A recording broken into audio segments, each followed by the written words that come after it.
Hello guys, welcome to Sarali blogs. আজকে আমার দিদির একটা ফ্রেন্ডের ওয়েডিং ব্লগ নিয়ে চলে এসেছি। সবার প্রথম আমি চলে গেছিলাম স্টার্টার কাউন্টারে, যেখানে ছিল fuchka, chicken pakora, paneer pakora and coffee. তো প্রথমে আমি নিয়ে নিয়েছিলাম ফুচকা, অ্যান্ড সাইজগুলো অনেক অনেক বড় ছিল, অ্যান্ড ফুচকার সাইজের সাথে টেস্টটাও কিন্তু অনেক ভালো ছিল।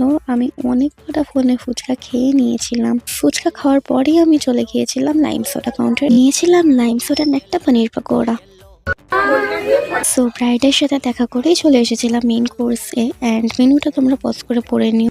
প্রথমে প্লেট অ্যান্ড ওয়াটার বোতল দিয়ে দেওয়ার পর সবার প্রথমে চলে এসেছিল স্যালাড, তার সাথে ছিল এগ টেবিল অ্যান্ড কাসুন্দি।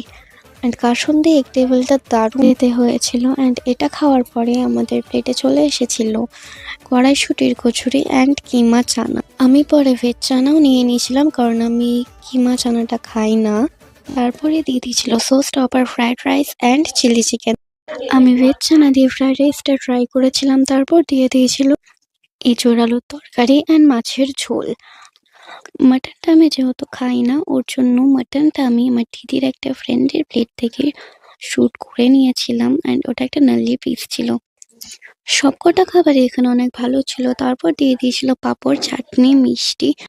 মিষ্টিটা আমি দিদির প্লেট থেকে শ্যুট করেছিলাম, বিকজ মিষ্টিটা আমি নিইনি। চাটনি পাঁপড় খাওয়ার পর দিয়ে দিয়েছিল হাত ধোয়ার জন্য সোপ ওয়াটার। আমি পরেও আবার চাটনি নিয়েছিলাম, বিকজ চাটনিটা আমার খেতে অনেক ভালো লাগছিল। তারপর থেকে দিয়েছিল আইসক্রিম অ্যান্ড হজমোলা। বিয়ে বাড়ির মিনি ভ্লগটা এখানেই শেষ করলাম। Like, share, comment and subscribe করো। I will see you soon with a new video.